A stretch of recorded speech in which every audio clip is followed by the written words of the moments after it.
Tiga. Nah, jadi sebelum kita mulai, di sini ada kita belajar tentang tujuan pembelajaran. Apa sih tujuan pembelajaran kita tersebut? Yaitu yang pertama, mengidentifikasi unsur-unsur cerita fantasi. Jadi ada karakter, setting, konflik, dan resolusi.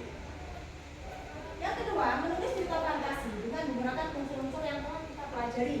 Dan yang ketiga, menerapkan model menggunakan pembelajaran discovery learning dalam menulis cerita fantasi.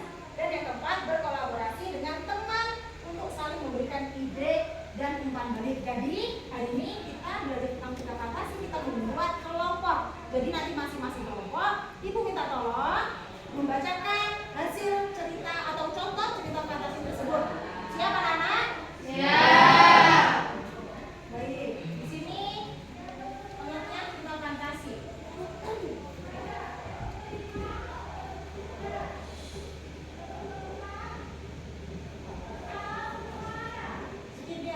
Tiga. Jadi ini pengertian dari cerita fantasi. Apa sih cerita fantasi tersebut? Cerita fantasi adalah teks yang berisi cerita berdasarkan angan-angan atau imajinasi penulis. Jadi juga sesuai dengan namanya ya. Cerita fantasi tidak terjadi di dunia nyata atau hanya fiksi. Dan di dalam cerita fantasi kita akan sering menemui kemustahilan, keajaiban, atau sesuatu yang tidak masuk akal. Makanya dua khayalan tadi ya. Dan seperti contoh bawang merah bawang putih, contoh timun mas, dan sebagainya yang lainnya. Baik, selain pengertian dari cerita fantasi, di sini ada tentang ciri-ciri cerita fantasi. Ini. Tiga. Baik, kita lanjutkan. Di sini ada ciri-ciri cerita fantasi. Yaitu ada 5. Yang pertama, ada kemustahilan, keajaiban, keanehan atau misalnya dalam ceritanya. Yang kedua, ide ceritanya bebas, bisa bercerita tentang apa saja, bahkan yang tidak masuk akal.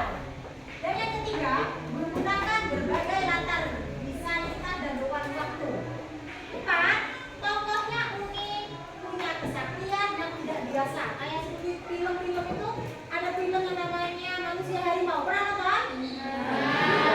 Sakti banget itu. Dan yang kelima, sifatnya fiksi atau tidak berdasarkan kisah nyata. Baiklah, itulah tadi pengertian tentang cerita fantasi dan ciri-cirinya. Sudah belajar?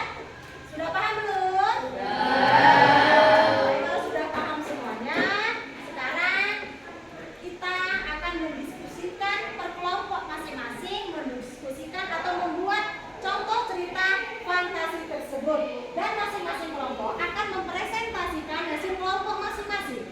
Baik, Ibu kasih waktu 5 menit. Tiga.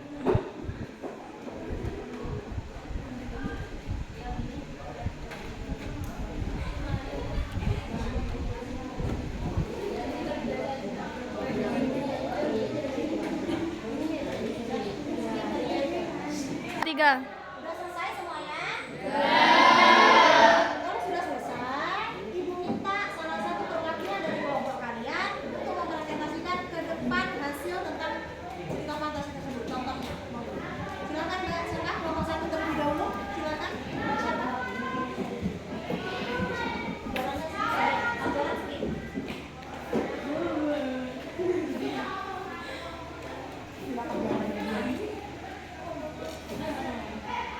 Assalamualaikum warahmatullahi wabarakatuh. Waalaikumsalam warahmatullahi wabarakatuh. Saya perwakilan dari kelompok A ingin mempresentasikan cerita fantasi yang berjudul Bawang Merah dan Bawang Putih.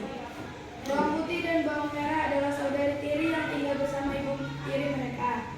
Bawang putih selalu membantu pekerjaan rumah dengan senang hati, sedangkan bawang merah selalu malas-malasan dan hanya ingin diperlakukan istimewa oleh ibunya. Suatu hari, bawang putih pergi mencari kayu bakar ke hutan dan bertemu oleh seorang pangeran yang sedang mencari daun emas untuk obat. Bawang putih berhasil mencabut pohon berdaun emas dan memberikan daun tersebut kepada pangeran. Pangeran terkejut dan memutuskan untuk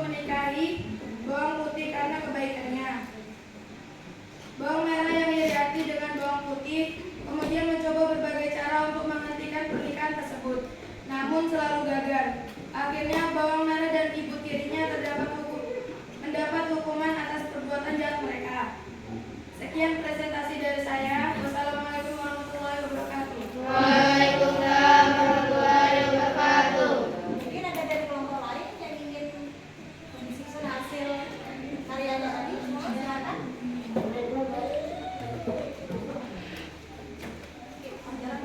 Tiga. Waalaikumsalam warahmatullahi wabarakatuh. Saya dari kelompok C akan mendeskripsikan sebuah cerita fantasi yang berjudul Emas. Cerita ini berawal dari seorang wanita yang sangat mendambakan anak. Kemudian ia menemui raksasa dan memohon agar berhasil menjadi seorang anak. Raksasa tersebut memberikan biji mentimun dan syarat bahwa anak yang lahir harus diserahkan kepadanya setelah dewasa. Dari biji tersebut lahirlah Timun Mas, gadis yang cantik dan baik hati. Suatu ketika raksasa datang untuk mengambil Timun Mas. Namun Timun Mas yang cerdik dan pemberani menggunakan berbagai cara yang diberikan oleh ibunya untuk melarikan diri dan mengalahkan raksasa tersebut. Benda-benda tersebut antara lain biji mentimun yang bisa tumbuh menjadi pohon raksasa, jarum yang bisa berubah menjadi hutan bambu, garam yang bisa menjadi lautan, dan terasi yang bisa menjadi lumpur. Sekian presentasi yang dapat saya sampaikan. Assalamualaikum warahmatullahi wabarakatuh. Waalaikumsalam. Tiga. Baik, itulah tadi diskusi dari hasil kelompok-kelompok masing-masing kelompok. Dan alhamdulillah semuanya baik dan bagus-bagus semua dan sangat menguasai contoh-contoh yang sudah didiskusikan per kelompok masing-masing. Dan alhamdulillah semua udah paham tadi tentang cerita fantasi itu apa dan ciri-cirinya apa, maka sudah sangat menguasai